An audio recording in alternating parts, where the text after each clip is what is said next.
ಕಾಲೇಜಿನಲ್ಲಿ ಕುಳಿತು ಶಿಕ್ಷಣ ಕಲಿಯಬೇಕಾಗಿದ್ದ ವಿದ್ಯಾರ್ಥಿಗಳು ಇಂದು ಅನ್ಯ ವಿಚಾರಗಳತ್ತ ಹೆಚ್ಚಿನ ಪ್ರಾಶಸ್ತ್ಯ ನೀಡುವ ಮೂಲಕ ವಿದ್ಯಾಭ್ಯಾಸದಿಂದ ವಿಮುಖರಾಗುತ್ತಿದ್ದಾರೆ. ಇಂಥ ಹಲವು ಘಟನೆಗಳು ಇಂದು ದಕ್ಷಿಣ ಕನ್ನಡ ಜಿಲ್ಲೆಯ ವಿವಿಧ ಶಿಕ್ಷಣ ಸಂಸ್ಥೆಗಳಲ್ಲಿ ಪ್ರತಿ ವರ್ಷವೂ ಕಂಡುಬರುತ್ತಿದೆ. ಇದೀಗ ಇಂತಹುದೇ ಒಂದು ಘಟನೆ ಪುತ್ತೂರು ತಾಲೂಕಿನ ಉಪ್ಪಿನಂಗಡಿಯ ರಾಮಕುಂಜೇಶ್ವರ ಪದವಿ ಕಾಲೇಜಿನಲ್ಲಿ ನಡೆಯುತ್ತಿದೆ. ತಮಗೆ ತರಗತಿಯ ಒಳಗಡೆಯೂ ಸ್ಕಾರ್ಫ್ ಧರಿಸಲು ಬಿಡಬೇಕೆಂದು ಆಗ್ರಹಿಸಿ ಇಲ್ಲಿನ ವಿದ್ಯಾರ್ಥಿಗಳು ಕಳೆದ 3 ದಿನಗಳಿಂದ ತರಗತಿ ಬಹಿಷ್ಕರಿಸಿ ಪ್ರತಿಭಟನೆ ನಡೆಸುತ್ತಿದ್ದಾರೆ. ಶಿಕ್ಷಣ ಸಂಸ್ಥೆಯ ನಿಯಮದ ಪ್ರಕಾರವೇ ಈ ತೀರ್ಮಾನವನ್ನು ತೆಗೆಯಲಾಗಿದ್ದು, ಎಲ್ಲ ವಿದ್ಯಾರ್ಥಿಗಳನ್ನು ಒಂದೇ ಸಮವಸ್ತ್ರದ ಮೂಲಕ ಗುರುತಿಸುವ ಉದ್ದೇಶ ಕಾಲೇಜಿನ ಆಡಳಿತ ಮಂಡಳಿಯದಾಗಿದೆ. ಶಿಕ್ಷಣದಲ್ಲೂ ಇಂದು ಧರ್ಮವು ಪ್ರವೇಶಿಸುತ್ತಿದೆ ಎನ್ನುವುದಕ್ಕೆ ದಕ್ಷಿಣ ಕನ್ನಡ ಜಿಲ್ಲೆಯ ವಿವಿಧ ಶಿಕ್ಷಣ ಸಂಸ್ಥೆಗಳಲ್ಲಿ ನಡೆಯುತ್ತಿರುವ ವಿವಿಧ ಸಂಘಟನೆಗಳು ಸಾಕ್ಷಿಯಾಗುತ್ತಿವೆ. ತಾವು ಕಾಲೇಜಿಗೆ ಬರುವುದು ವಿದ್ಯಾಭ್ಯಾಸ ನಡೆಸಲು ಎನ್ನುವ ವಿಚಾರವನ್ನು ಮರೆತು ಇಂದು ಕ್ಷುಲ್ಲಕ ವಿಚಾರಗಳನ್ನು ಮುಂದಿಟ್ಟುಕೊಂಡು ತರಗತಿ ಬಹಿಷ್ಕಾರ, ಪ್ರತಿಭಟನೆ ಮೊದಲಾದ ವಿಚಾರಗಳತ್ತ ಹೆಚ್ಚಿನ ಗಮನವನ್ನು ಹರಿಸುತ್ತಿದ್ದಾರೆ. ಇಂತಹುದೇ ಒಂದು ಘಟನೆ ಇದೀಗ ಪುತ್ತೂರು ತಾಲೂಕಿನ ಉಪ್ಪಿನಂಗಡಿಯ ರಾಮಕುಂಜೇಶ್ವರ ಪದವಿ ಕಾಲೇಜಿನಲ್ಲಿ ನಡೆಯುತ್ತಿದೆ. ಎಲ್ಲರ ಬಾಯಲ್ಲೂ ಬಿಸಿ ಚರ್ಚೆಯ ವಸ್ತುವಾಗಿ ಬದಲಾಗಿದೆ. ಈ ಕಾಲೇಜಿನಲ್ಲಿ ವಿದ್ಯಾರ್ಥಿಗಳನ್ನೆಲ್ಲ ಒಂದೇ ದೃಷ್ಟಿಯಲ್ಲಿ ಗುರುತಿಸುವ ಉದ್ದೇಶದಿಂದ ವಸ್ತ್ರ ಸಂಹಿತೆಯನ್ನು ಜಾರಿ ತಂದಿದ್ದು, ಇದು ಸ್ಕಾರ್ಫ್ ಹಾಕ್ಲಿಕ್ಕೆ ಅವಕಾಶ ಇಲ್ಲ. ಇಲ್ಲಿ ನಾವು ಮನವಿ ಕೊಟ್ಟಿದ್ದೇವೆ ಫಸ್ಟಿಗೆ ಅವಕಾಶ ಮಾಡಿಕೊಡ್ಬೇಕು ಅಂತ. ಆದರೆ ಪ್ರಿನ್ಸಿಪಾಲ್ ಆಡಳಿತ ಮಂಡಳಿಯವರಿಂದ ಯಾವ ರೆಸ್ಪಾನ್ಸ್ ಕೂಡ ಇಲ್ಲ ನಮಗೆ. ಮತ್ತೆ ನಾವು CPL ಮುಖಾಂತರ ಹೋಗಿ ಪುನಃ ಮನವಿ ಮಾಡಿದ್ದೇವೆ, ನಮಗೆ ಹಾಕಲಿಕ್ಕೆ ಅವಕಾಶ ಕೊಡಬೇಕು ಅಂತ. ಆದರೂ ಕೂಡ ಕೊಡ್ತಾ ಇಲ್ಲ, ನಮ್ಮನ್ನು ಕಳಿಸ್ತಾ ಇದ್ದಾರೆ. ಎಷ್ಟು ಸಲ ನಾವು ಅಲ್ಲಿ ಆಫೀಸ್ ರೂಮಿಗೆ ಹೋಗಿದ್ದೇವೆ ಅಂತ ಕೌಂಟ್ಲೆಸ್, ಅಷ್ಟು ಸಲಕ್ಕೆ ಹೋಗಿದ್ದೇವೆ. ಆದರೂ ನಮ್ಮನ್ನು ಕೇರ್ ಮಾಡುವವರೇ ಇಲ್ಲ. ಮತ್ತೆ ನಾವು ಪ್ರಿನ್ಸಿಪಾಲ್ ಹತ್ರ ಹೇಳಿ ಪ್ರತಿಭಟನೆ ಮಾಡಿದ್ದೇವೆ, ನಮಗೆ ಸ್ಕಾರ್ಫ್ ಹಾಕಲಿಕ್ಕೆ ಅವಕಾಶ ಕೊಡಬೇಕು ಅಂತ. ಅದಕ್ಕೆ ಕೇಳಿದರೆ ನೀವು ಯಾಕೆ ಪ್ರತಿಭಟನೆ ಮಾಡೋದು ಹೇಳಿದೆ ಅಂತ.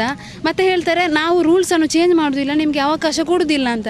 ಆದರೆ ಇವತ್ತು ಹೊಸದಾಗಿದೆ, ರೂಲ್ಸ್ ಚೇಂಜ್ ಆಗಿ ನಮಗೆ ಲೇಡೀಸ್ ರೂಮ್ ಅಂತ ಇತ್ತು ಬುರ್ಕ ತೆಗಿಲಿಕ್ಕೆ, ಈಗ ನಮ್ಮನ್ನು ಗೇಟಿನ ಹೊರಗೆ ಹಾಕಿದೆ. ಇದು ಯಾವ ನ್ಯಾಯ? ನಮಗೆ ನ್ಯಾಯ ಬೇಡುವ? ನಾವು ಫೀಸ್ ಕಟ್ಟಿ ಕಾಲೇಜಿಗೆ ಬರೋದು, ಎಲ್ಲ ಸ್ಟೂಡೆಂಟ್ ಹಾಕಿ ನಾವು ಕೂಡ ಸ್ಟೂಡೆಂಟೇ, ನಮಗೆ ಅಧಿಕಾರ ಉಂಟು, ಕಾಲೇಜಿನ ಕ್ಯಾಂಪಸ್ ಒಳಗೆ ಹೋಗಲಿಕ್ಕೆ ರೈಟ್ ಉಂಟು. ಆದರೂ ಕೂಡ ನಮ್ಮ ಗೇಟಿನ ಹೊರಗೆ ಹಾಕಿ ಬೀಗ ಹಾಕಿದಾರಲ್ಲ, ಇದು ಯಾವ ನ್ಯಾಯ? ನಮಗೆ ನ್ಯಾಯ ಬೇಕು. ಮತ್ತು ಸ್ಕಾರ್ಫ್ ಹಾಕದೆ ನಾವು ಒಳಗೆ ಹೋಗೋದೇ ಇಲ್ಲ, ಇದು ನಮ್ಮ ನಿರ್ಧಾರ ಒಂದು. ಹೌದು, ಇದು ಒಂದು ಕಾಲೇಜ್ ಅಲ್ಲ ಇರೋದು, ಎಷ್ಟೋ ಕಾಲೇಜ್ ಉಂಟು, ಅಲ್ಲೆಲ್ಲ ಇಂಥ ರೂಲ್ಸ್ ಕಾಮನ್. ಇದೆಂತ ಇವರೆಂತ ಹೀಗೆ ಮಾಡೋದು? ನಿಯಮ ಸಮವಸ್ತ್ರ ಮಾತ್ರ ಕಡ್ಡಾಯವಾಗಿ ಹಾಕಬೇಕು ಅಂತ ಉಂಟು, ಸ್ಕಾರ್ಫಿನ ವಿಷಯ ಎಂತ ಇಲ್ಲ ಅಲ್ಲಿ. ಶಿಕ್ಷಣದಲ್ಲೂ ಇಂದು ಧರ್ಮವು ಪ್ರವೇಶಿಸುತ್ತಿದೆ ಎನ್ನುವುದಕ್ಕೆ ದಕ್ಷಿಣ ಕನ್ನಡ ಜಿಲ್ಲೆಯ ವಿವಿಧ ಶಿಕ್ಷಣ ಸಂಸ್ಥೆಗಳಲ್ಲಿ ನಡೆಯುತ್ತಿರುವ ವಿವಿಧ ಘಟನೆಗಳು ಸಾಕ್ಷಿಯಾಗುತ್ತಿವೆ. ತಾವು ಕಾಲೇಜಿಗೆ ಬರುವುದು ವಿದ್ಯಾಭ್ಯಾಸ ನಡೆಸಲು ಎನ್ನುವ ವಿಚಾರವನ್ನು ಮರೆತು ಇಂದು ಕ್ಷುಲ್ಲಕ ವಿಚಾರವನ್ನು ಮುಂದಿಟ್ಟುಕೊಂಡು ತರಗತಿ ಬಹಿಷ್ಕಾರ, ಪ್ರತಿಭಟನೆ ಮೊದಲಾದ ವಿಚಾರಗಳತ್ತ ಹೆಚ್ಚಿನ ಗಮನವನ್ನು ಹರಿಸುತ್ತಿದ್ದಾರೆ. ಇಂತಹುದೇ ಒಂದು ಘಟನೆ ಇದೀಗ ಪುತ್ತೂರು ತಾಲೂಕಿನ ಉಪ್ಪಿನಂಗಡಿಯ ರಾಮಕುಂಜೇಶ್ವರ ಪದವಿ ಕಾಲೇಜಿನಲ್ಲಿ ನಡೆಯುತ್ತಿದ್ದು, ಎಲ್ಲರ ಬಾಯಲ್ಲೂ ಬಿಸಿ ಚರ್ಚೆಯ ವಸ್ತುವಾಗಿ ಬದಲಾಗಿದೆ. ಈ ಕಾಲೇಜಿನಲ್ಲಿ ವಿದ್ಯಾರ್ಥಿಗಳನ್ನೆಲ್ಲ ಒಂದೇ ದೃಷ್ಟಿಯಲ್ಲಿ ಗುರುತಿಸುವ ಉದ್ದೇಶದಿಂದ ವಸ್ತ್ರ ಸಂಹಿತೆಯನ್ನು ಜಾರಿಗೆ ತಂದಿದ್ದು, ತಲೆಗವಸುಗಳನ್ನು ಹಾಕಿಕೊಂಡು ಬರುವ ವಿದ್ಯಾರ್ಥಿಗಳು ಇವುಗಳನ್ನು ಮಹಿಳಾ ಕೊಠಡಿಯಲ್ಲಿ ತೆಗೆದಿರಿಸಿ ತರಗತಿಯಲ್ಲಿ ಕುಳಿತುಕೊಳ್ಳಬೇಕೆಂಬ ನಿಯಮಕ್ಕೆ ಇಲ್ಲಿನ ಒಂದು ವರ್ಗದ ವಿದ್ಯಾರ್ಥಿಗಳು ತೀವ್ರ ವಿರೋಧ ವ್ಯಕ್ತಪಡಿಸುತ್ತಿದ್ದು, ಈ ನಿಯಮವನ್ನು ಕೂಡಲೇ ಹಿಂಪಡೆಯಬೇಕು ಎನ್ನುವ ಒತ್ತಾಯವನ್ನು ಮಾಡುತ್ತಿದೆ. ಅಲ್ಲದೆ ತರಗತಿಯನ್ನು ಬಹಿಷ್ಕರಿಸುವ ಮೂಲಕ ಶಿಕ್ಷಣಗಿಂತ ತಮ್ಮ ವಸ್ತ್ರ ಸಂಹಿತೆಯೇ ಮುಖ್ಯ ಎನ್ನುವ ವಿಷಯಕ್ಕೆ ಅಚಲವಾಗಿ ನಿಂತಿದ್ದಾರೆ. ಅಲ್ಲದೆ ಈ ನಿರ್ಧಾರಕ್ಕೆ ಇವರ ಪೋಷಕರು ಬೆಂಬಲ ಸೂಚಿಸುವ ಮೂಲಕ ಇವರ ಪ್ರತಿಭಟನೆಗಳಿಗೆ ನೈತಿಕ ಬೆಂಬಲವನ್ನು ನೀಡುತ್ತಿದ್ದಾರೆ. ಜೂನ್ 5ಕ್ಕೆ ಅಡ್ಮಿಷನ್ ಮಾಡಲಿಕ್ಕೆ ಹೋಗಿದ್ದು ಶಾಲೆಗೆ, ನನ್ನ ಮಗಳು ಅಡ್ಮಿಷನ್ ಮಾಡಲಿಕ್ಕೆ ಹೋಗಿದ್ದೆ. ಆಗ ಇವರು ಈ ತಲೆಗೆ ಸ್ಕಾರ್ಫ್ ಆಗುವಂಥ ಯಾವುದೇ ವಿಷಯ ನಮ್ಮನ್ನು ಹೇಳಿಲ್ಲ. ನಾನು ಪುನಃ ಇವತ್ತು ನಿನ್ನೆ ಸುದ್ದಿಯಲ್ಲಿ ನೋಡಿ ನಾನು ಇವತ್ತು ಕೇಳಿದೆ, ನಿನ್ನೆ ಪೇರೆಂಟ್ಸ್ ಮೀಟಿಂಗ್ ಕರೆದಿದ್ರು, ಹೋಗಿದ್ದೆ ನಾವು. ಆಗ ಕೇಳಿದೆ, ಯಾವ ಥರ ನೀವು ನಮಗೆ ಅಡ್ಮಿಷನ್ ಮಾಡುವಾಗ ನೀವು ಹೇಳಬೇಕಲ್ಲ ಸ್ಕಾರ್ಫ್ ಹಾಕಬಾರ್ದು ಅಂತೇಳಿ. ಸಮವಸ್ತ್ರದ ಬಗ್ಗೆ ಮಾತ್ರ ನೀವು ನಿಮ್ಮ ಕ್ಯಾಲೆಂಡರ್ ತೋರಿಸಿದ್ದೀರಿ, ನೀವು ಸುದ್ದಿಯಲ್ಲಿ ಹೇಳಿದ್ದೀರಿ, ಒಂದು ಮಾತೇ ಬೇರೆ. ಸರಿಯಾ ನೀವು ಮಾಡಿದ್ದು? ಇಲ್ಲಿ ನಾವು ಹೇಳಿದ್ದೀವಿ, ಎಲ್ಲಿ ಹೇಳಿದ್ದೀರಿ ನೀವು? ಇಲ್ಲಿ ಹೇಳಿಲ್ಲಲ್ಲ, ನೀವು ಅಂಥ ಮಾತನ್ನು ಹೇಳಿಲ್ಲ. ನೀವು ಅಂತ ಹೇಳಿದರೆ ಎಲ್ಲ ಶಾಲೆಯಲ್ಲಿ ಸ್ಕೂಲಲ್ಲಿ 6,000 ರೂಪಾಯಿ ಫೀಸ್ ಉಂಟು, ಇಲ್ಲಿ ನೀವು 10,700 ರೂಪಾಯಿ ತಗೊಂಡಿದ್ದೀರಿ, ಅದು ಸರಿಯಾ?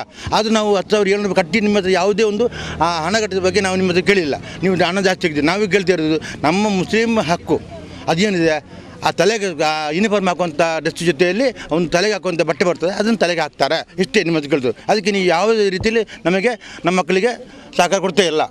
ಅಲ್ಲದೆ ಇದೇ ವಿಚಾರವನ್ನು ಮುಂದಿಟ್ಟುಕೊಂಡು ಕೆಲವು ಸಂಘಟನೆಗಳು ಲಾಭ ಗಳಿಸಲು ಹವಣಿಸುತ್ತಿದ್ದು, ವಿದ್ಯಾರ್ಥಿಗಳ ಮನಸ್ಸಿನಲ್ಲಿ ಶಿಕ್ಷಣದ ಬದಲು ಇಂತಹ ಕ್ಷುಲ್ಲಕ ವಿಚಾರಗಳನ್ನು ತುಂಬಿಸುವ ಪ್ರಯತ್ನಗಳನ್ನು ನಡೆಸುತ್ತಿವೆ. ಕಾಲೇಜಿನಲ್ಲಿ ಶಿಕ್ಷಣವೇ ಮುಖ್ಯವಲ್ಲದೆ ಬೇರೆ ಯಾವುದಕ್ಕೂ ಅಷ್ಟೊಂದು ಪ್ರಾಮುಖ್ಯತೆಯನ್ನು ನೀಡುವ ಅಗತ್ಯವಿಲ್ಲ ಎನ್ನುವ ವಿಚಾರವನ್ನು ವಿದ್ಯಾರ್ಥಿಗಳು ಮೊದಲು ಪರಿಗಣಿಸಬೇಕಿದೆ. ಶಿಕ್ಷಣ ಸಂಸ್ಥೆಯಲ್ಲಿ ಯಾವ ವಿದ್ಯಾರ್ಥಿಗಳಲ್ಲೂ ತಾರತಮ್ಯ ನಡೆಸಬಾರದು ಎನ್ನುವ ಮುಖ್ಯ ಉದ್ದೇಶದಿಂದ ಈ ನಿಯಮವನ್ನು ಜಾರಿಗೆ ತರಲಾಗಿದ್ದು, ಇದನ್ನು ಕಾಲೇಜಿಗೆ ಪ್ರವೇಶ ನೀಡುವ ಸಮಯದಲ್ಲೇ ಪೋಷಕರಲ್ಲಿ ಸ್ಪಷ್ಟಪಡಿಸಲಾಗಿದೆ. ಸ್ಕಾರ್ಫ್ಗಳನ್ನು ಮಹಿಳಾ ಕೊಠಡಿ ತನಕ ಹಾಕಲು ಅವಕಾಶವನ್ನು ನೀಡಲಾಗಿದ್ದರೂ ತರಗತಿಯಲ್ಲೂ ತಮಗೆ ಈ ಅವಕಾಶವನ್ನು ನೀಡಬೇಕೆಂಬ ಮೊಂಡು ಆಗ್ರಹವನ್ನು ವಿದ್ಯಾರ್ಥಿಗಳು ಆಡಳಿತ ಮಂಡಳಿಯ ಮುಂದೆ ಮಾಡುತ್ತಿದ್ದಾರೆ.